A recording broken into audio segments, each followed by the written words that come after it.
আবাস যোজনা প্রকল্পে বাড়ি বানানোর জন্য 1,20,000 টাকা দেওয়ার একেবারে শেষ মুহূর্ত চলে এসেছে, অর্থাৎ মোক্ষম সময় চলে এসেছে। আর এই মুহূর্তে আবাস যোজনা প্রকল্পে চলছে সুপার চেকিং বা রিচেকিং এর কাজ উচ্চ পর্যায়ের আধিকারিকদের দ্বারা। আর এরই মধ্যে বাংলা আবাস যোজনা প্রকল্পে পঞ্চায়েত দপ্তর থেকে 11 দফা শর্ত বা নির্দেশিকা বা ক্রাইটেরিয়া জারি করা হয়েছে। আর এই 11 দফা শর্ত বা নির্দেশিকা মেনেই এবারে ফাইনাল লিস্টে নাম উঠবে উপভোক্তাদের। অবশ্যই আপনাদের এই 11 দফা শর্ত মানতেই হবে। কি সেই 11 দফা শর্ত বা ক্রাইটেরিয়া বেঁধে দেওয়া হয়েছে বন্ধুরা, এর আগেও রাজ্য সরকারের তরফে মোট 11 দফা বা 10 দফা শর্ত দেওয়া হয়েছে। সেই শর্ত সহ এবারে আবারও কিন্তু নতুন করে 11 দফা শর্ত জারি করলো পঞ্চায়েত দপ্তর। সেই 11 দফা শর্ত আপনাদের মানতে হবে, তবেই আপনারা বাংলার বাড়ি প্রকল্পে বাড়ি পাবেন। তো কি সেই 11 দফা শর্ত, এই ভিডিওর মাধ্যমে আমরা সমস্ত কিছু এক্সপ্লোর করে থাকবো। ভিডিওটি অনেকটাই ইনফরমেটিভ হতে চলেছে, অনেকটাই হেল্পফুল হতে চলেছে। সমস্ত তথ্য আজকে এই ভিডিওর মাধ্যমে পেয়ে যাবেন। আপনি বাড়ি পাবেন কি পাবেন না, এই 11 দফা শর্ত কিভাবে আপনাদের মানতে হবে আগে ভাগে আপনারা জেনে রাখুন, না হলে কিন্তু আপনাদেরই অসুবিধা হবে। তো চলুন সেই 11 দফা শর্ত আমরা আজকে এই ভিডিওর মাধ্যমে দেখে নেওয়ার চেষ্টা করি। ভিডিওটি লম্বা হবে, ধৈর্য সহকারে দেখবেন, সমস্ত কিছু জানতে পারবেন, তথ্য দেখতে পারবেন। লেখা রয়েছে আবাস নিয়ে কয়েকদিন ধরে শুরু হয়েছে বিতর্ক, তা সামাল দিতেই শুরু হয়েছে তালিকা যাচাই প্রক্রিয়া। সেই কাজ সুষ্ঠুভাবে সম্পূর্ণ করতে সমীক্ষকদের জন্য রাজ্যের পঞ্চায়েত দপ্তর থেকে ফের 11 দফা নির্দেশিকা জারি করা হলো। পরিষ্কার দেখতেই পাচ্ছেন 11 দফা শর্ত পঞ্চায়েত দপ্তরের তরফে কি কারণে জারি করা হয়েছে তার একটু হিন্টস আপনারা পেয়ে গেলেন। বন্ধুরা, আপডেটে লেখা রয়েছে, যদিও এই তালিকা যাচাইয়ে যে এসওপি রাজ্য তৈরি করেছিল তাতে 14ই নভেম্বর বৃহস্পতিবার তালিকা ক্রস চেকিং এর কাজ শেষ হওয়ার কথা ছিল। 20 নভেম্বর উপভোক্তাদের তথ্যপুঞ্জি সহ প্রভিশনাল বা প্রাথমিক চূড়ান্ত তালিকা প্রকাশ করার কথা। অর্থাৎ ইতিমধ্যে যে 14ই নভেম্বর বৃহস্পতিবার থেকে ক্রস চেকিং বা সুপার চেকিং এর কাজ সম্পূর্ণ হওয়ার কথা ছিল, কিন্তু বন্ধুরা ইতিমধ্যে 20 নভেম্বর উপভোক্তাদের ফাইনাল তালিকা বা চূড়ান্ত তালিকা তৈরি হওয়ার কথা ছিল। এরই মধ্যে বন্ধুরা আপডেট চলে এসেছে, পরিষ্কার ভাষায় দেখতে পাচ্ছেন লেখা রয়েছে, তবে আবাস যোজনার সমীক্ষা নিয়ে কয়েকটি জায়গায় বিক্ষিপ্তভাবে ফের বিক্ষোভের ঘটনা সামনে এসেছে। সেই কারণে নতুন করে নির্দেশ বলে মনে করা হচ্ছে। রাজ্য জুড়ে জেলায় জেলায় সমীক্ষকদের এই বিশেষ নির্দেশ দেওয়া হয়েছে। কি সেই নির্দেশ আসুন দেখে নেওয়া যাক। বন্ধুরা, ইতিমধ্যে যে ক্রাইটেরিয়া বা শর্ত বেঁধে দেওয়া হয়েছে সেই শর্ত বা ক্রাইটেরিয়া 1 নম্বরে বলা রয়েছে, রাজনৈতিক দলগুলি ও সাধারণ মানুষের মধ্যে আবাস তালিকা নিয়ে ভুল বোঝাবুঝি দূর করতে হবে। তাদের জানাতে হবে তালিকায় থাকা নাম যাচাই করা হচ্ছে। বিশেষ করে পার্মানেন্ট ওয়েটিং লিস্ট অর্থাৎ 2022 সালে পিডব্লিউএল লিস্ট এবং সিএমআরও বা অভিযোগ নিষ্পত্তি সেল থেকে পাওয়া নামগুলি যাচাই করা হচ্ছে বা হবে। ইতিমধ্যে কোন কোন নাম যাচাই করা হবে বা হচ্ছে, কাদের বাড়িতে সার্ভে যাবে, সেই বিষয়গুলি নিয়ে যেগুলি অভিযোগ উঠে আসতেছিল সেগুলি সর্বপ্রথম নিষ্পত্তি করতে হবে। 2 নম্বর শর্ত বা ক্রাইটেরিয়া বা গাইডলাইনে বলা রয়েছে, দেখতেই পাচ্ছেন, সমস্ত বাতিল হওয়া নাম নতুন করে যথাযথভাবে পরীক্ষা করতে হবে। প্রথম সার্ভের পর যাদের নাম বাতিল হয়েছিল তাদের বাড়িতে আবারও যথাযথভাবে পরীক্ষা করে দেখা হবে। পাকা বাড়ি কি আইনি ব্যাখ্যা রয়েছে তা জানাতে হবে। সমীক্ষকদের কোনো সন্দেহ হলে তা যথাযথভাবে পরীক্ষা করে দেখতে হবে, যাতে কোনোভাবেই একজন অযোগ্য ব্যক্তি বা যোগ্য ব্যক্তি বঞ্চিত না হয়। অর্থাৎ অযোগ্যরা যাতে কোনোভাবেই তালিকায় না ঢোকে এবং যোগ্য ব্যক্তিরা যাতে কোনোভাবেই বঞ্চিত না হয়, এই বিষয়গুলি কিন্তু বিশেষভাবে নজরে আনা হবে। বন্ধুরা, 3 নম্বর শর্তে বলা রয়েছে, অভিযোগ নিষ্পত্তি সেল বা সিএমআরও থেকে আসা সমস্ত নাম যে তথ্যগুলি খোঁজ মিলেছে তা গুরুত্ব সহকারে যাচাই করতে হবে। 4 নম্বর যে ক্রাইটেরিয়া বা শর্ত বেঁধে দেওয়া রয়েছে সেই ক্রাইটেরিয়া বা শর্তে বলা রয়েছে, উপভোক্তাদের নাম, ব্যাংক অ্যাকাউন্ট নম্বর ও আইডি সহ সমস্ত তথ্য নথিভুক্ত করার সময় বিশেষ যত্ন নিতে হবে।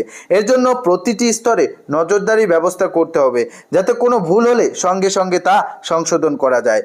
বন্ধুরা, 5 নম্বর যে ক্রাইটেরিয়া বা শর্ত বেঁধে দেওয়া হয়েছে সেখানে বলা রয়েছে, পুলিশ স্বাধীনভাবে তালিকায় থাকা নাম যাচাই করবে, তাদেরকেও তালিকা দিয়ে সব রকমের সহযোগিতা করতে হবে। 6 নম্বরে বলা রয়েছে প্রাকৃতিক দুর্যোগে ক্ষতিগ্রস্তদের বাড়ির তালিকা তৈরি হবে প্রাকৃতিক দুর্যোগে মোকাবিলা দপ্তরের নির্দেশিকা মেনে।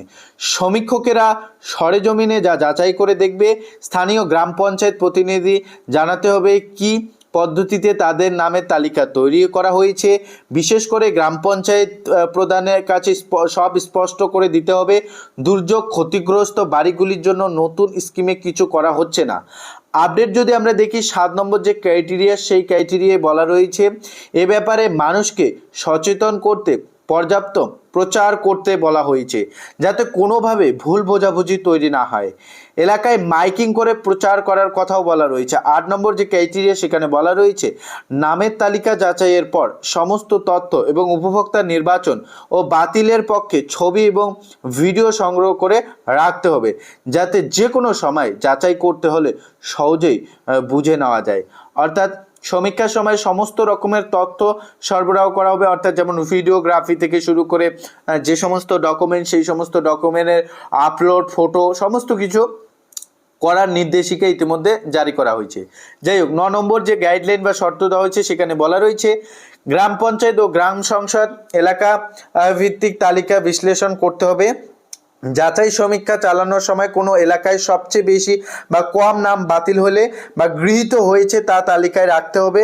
পরে তার ভিত্তিতে একটা নমুনা সমীক্ষা হবে। 2022 সালে সমীক্ষার ভিত্তিতে এই তালিকা নিয়ে যাচাই করা হচ্ছে, তাই তালিকা যাচাইয়ের সময় কোথাও বেশি বা কম নাম বাতিল বা গৃহীত হলে যথাযথভাবে ব্যাখ্যা যেন থাকে।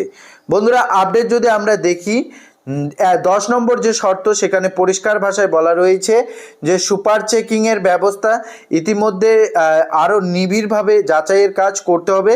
অর্থাৎ যে সুপার চেকিং চলছে সেই ব্যবস্থাকে আরও নিবিড়ভাবে যাচাইয়ের কাজ করতে হবে। সমীক্ষকদের সরেজমিনে গিয়ে সমস্ত তথ্য পুঙ্খানুপুঙ্খভাবে যাচাই করতে হবে। গ্রামসভা ও ব্লক সভা লেভেলে কমিটি অনুমোদন সহ সমস্ত নথি যথাযথ সংরক্ষণ করতে হবে। ইতিমধ্যে যে 11 দফা শর্ত, সেই 11 দফা শর্ত দেখতেই পাচ্ছেন।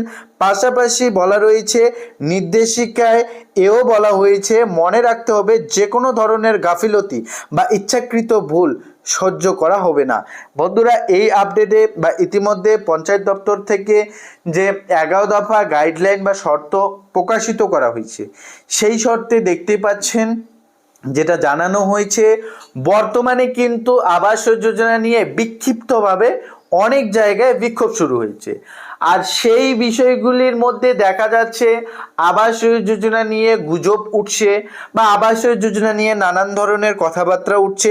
সেই সমস্ত বিষয় বিশেষভাবে নজরদারি চালানোর জন্য পঞ্চায়েত দপ্তরের তরফে ইতিমধ্যে যে সমীক্ষক দল রিচেকিং বা উচ্চ পর্যায়ের যে আধিকারিকেরা ক্রস চেকিংয়ে নামছে, প্রতিনিধিরা যারা যারা বাড়ি বাড়ি গিয়ে ঘুরছে, তাদেরকে এই নির্দেশিকা দেওয়া হয়েছে।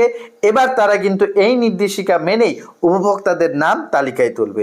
কি সেই 11খানা শর্ত, সেটা কিন্তু আপনাদের সামনে একেবারে হাজির করলাম। এই ভিডিওটি আপনার যদি উপকার হয়ে থাকে, অবশ্যই আপনারা ভিডিওটিতে লাইক করবেন। আপনারা অনেকেই জানিয়েছিলেন যে যারা যারা মুখ্যমন্ত্রীতে ফোন করে আবেদন করেছেন তারা কি বাড়ি পাবেন। তো বন্ধুরা, জানিয়ে দিচ্ছি আপনাদের আবেদনপত্রটা কিন্তু এখন গ্রহণ করা হচ্ছে।